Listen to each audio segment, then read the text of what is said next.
What's up, everyone? This is Cowboy B over here at Wetjet Performance. I just wanted to do another DIY here for you for one of our wonderful parts. And this is one that everybody needs. I don't care if you're tuned or if you're stock or if you're stage 1, 2, 3 or whatever. You got to get a manifold girdle. These manifolds on this newer Seadoos, I don't know what type of glue they use, but it's not that great. And depending on where you live, humidity, how you ride, they normally get a split right here. And then you get a code P1 or P0106, something like that. And this is normally your culprit here. And if you get it, you run your hand down here, you'll see the seam is split. It's an easy way to prevent this from happening, and that is to get a manifold girdle from Wetjet Performance. Should be one of the first mods that everyone does. Right here, this hose is already zip tied from the factory when you get it. Just cut the zip ties, you don't need them. And you can pull this back and install it while it's in the hull. You have enough angle, but you need to get a power ratchet so that way you don't fight. And we're gonna go through all the steps to show you how to do everything right now. All right, what I want you guys to do is go through, take all your bolts out of here. This is just a standard red anodized one. It matches the BOV, so we're just gonna stick with it. And I'll eventually put a fire red one in here to match all the hoses and everything else. But for the video, we're gonna do this. So go through, take all your button head bolts out, get everything out. So that way you can go in there and sandwich it on there and size it all up. And then we're gonna put some bolts back in, and then I'll have my helper start filming.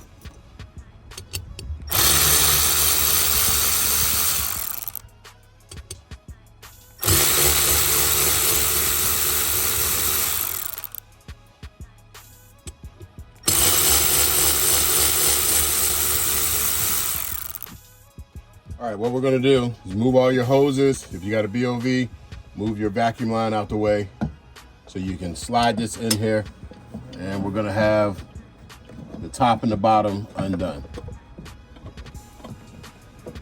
You're gonna slowly and carefully finesse them around it. You'll feel it snap into place because it's made for these. Line up the holes. Everything fits like it's supposed to. Hold it tight as you can.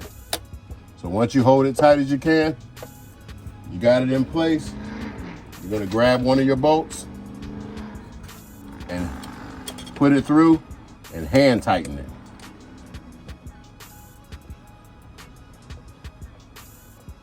So you got that hand tightened on there. Grab another bolt, move further up. We're gonna hand tighten this one.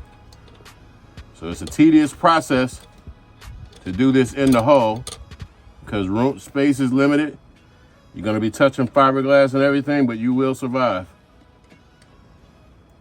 Nothing a little water and soap won't get rid of it. But once you feel it tightening down, see, now I can let it go. We got 2 bolts in there. It's being held in place. And now we can go through and put 1 bolt in there at a time and use the power ratchet. But I like to get these in here by hand because if you drop it down in the hull, that's it, it's gone. So do it real carefully. Real methodical. You don't have to get them in there all the way. Just in there about 3 or 4 threads through. And then remember, take your time. And I'm gonna go ahead and get all these lined up, and we'll show you the part when we get to the power ratchet. All right, after that process, you see I'm all fiberglassed up, but like I said, you'll survive. Just wipe it off, get some soap on there to take a shower at night, you'll be good to go. But let's get back here. We got all the button head bolts in there. It's on here the way it's supposed to be seated, and we'll go through and tighten them all one by one. But I'll give you a tip. When you get to this corner up here, if you got big hands, you're gonna have to maneuver the button head bolts in here real tight so you don't drop them. So be careful with these 1, 2, 3, 4 on this side. The rest of them over here, the hull is open, so they're easier to get to. But just take your time, because you'd rather take a little extra minute over here being careful than drop it, and then you're out of luck. All right, now we'll go ahead and get the power ratchet and start locking them all down here. All right, what we're gonna do is move this hose out the way so you can see what's going on. And what I like to do is get to the middle, put pressure on here, hold it in place. Make sure your power ratchet, I got a wobble head so it can tilt a little bit at the top, so when you get to the funny angles, Go ahead and get it in there. You'll feel it bite all the way down. Put about 4 turns on it. You're good to go. You'll feel it when it's clamped down. Then move on to the next one. You'll feel it get snug. And we'll go back and torque them all, but I'm just gonna go through every single last one and get them done here, and we'll speed this process up for you.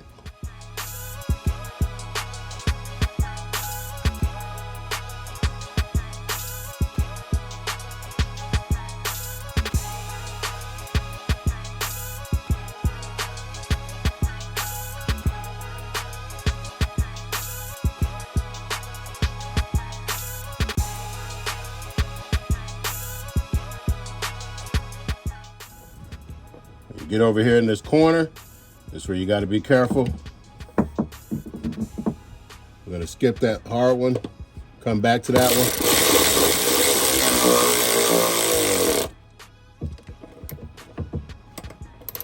We'll go ahead and torque these down.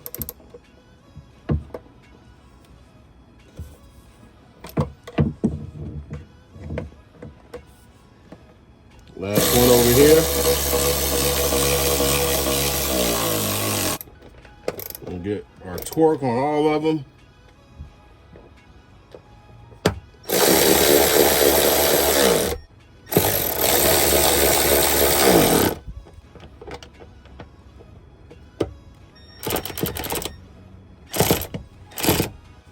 Got that one in.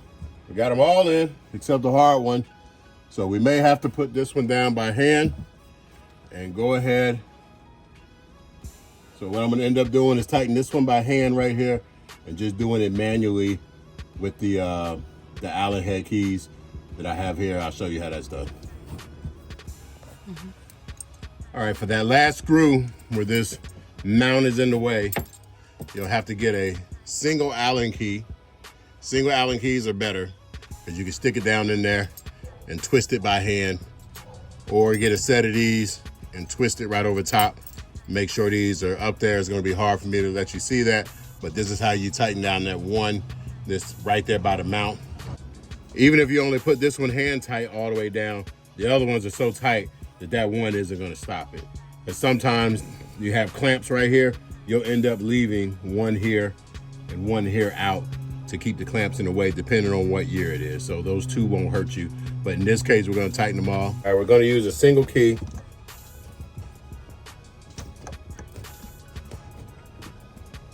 And tighten it down.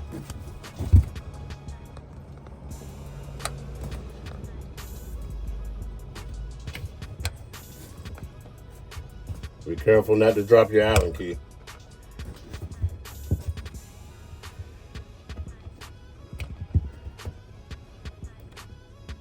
It'll take you a minute, but not too long.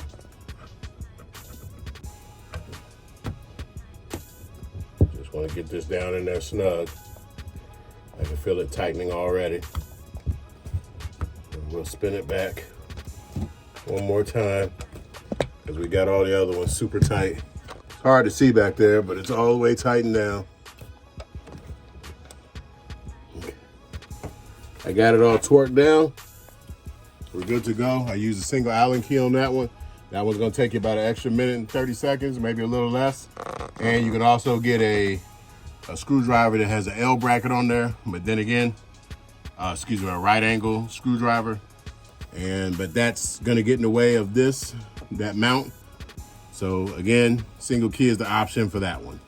But now everything is all tight and snug, and this is the best prevention you can get, because this part is gonna help you out because you'll never have the problem. It doesn't give you any extra boost or anything like that. It looks damn good in the hull, but you don't have to worry about your manifold splitting under boost because this is gonna hold it together. So if you get too much manifold pressure, this is where it splits. This gives it 4 or 5 times more support than it would have regularly had. I've never had one split with a manifold girdle on it that was a stage 1, 2, or 3. You get up there to stage 4, running 23, 24 pounds of boost, it's possible it could happen. That's why most people switch out to an aluminum intake manifold where you don't have to worry about a manifold girdle. But this is everything here. Then once you're done, you put your hose back down, and this normally will go under. If you want to see it, push it back a little bit. You'll be able to see your manifold girdle. Mine is going to sit on top, but what you see is what you get. Nothing but quality from WetJet Performance. All your prevention here, all your prevention on your intercooler hoses. A lot of the things that you get here, you have to pay for the added prevention that you need to get the added performance that you want. Everything is a piece to the puzzle, and you can't increase your power without increasing your prevention. So that's things you need to take care of and get everything that goes along with the stages, or give us a call and we'll help you decide what you need. But this has been Cowboy B with another great DIY. Peace.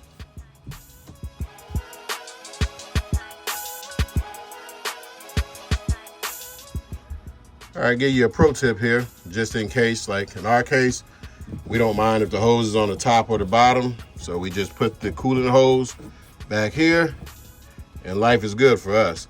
But if you want this coolant hose to be under it so you can see your manifold girdle, before you install it, take this, squeeze it down through and under your intake manifold, but make sure it's clamped in place right, because once you put it under, it's gonna have a funny angle.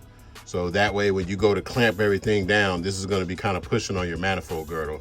Make sure it's not pushing, make sure it's right, or otherwise it'll sit on top. But again, we don't mind it sitting on top. This is how it was sitting anyway.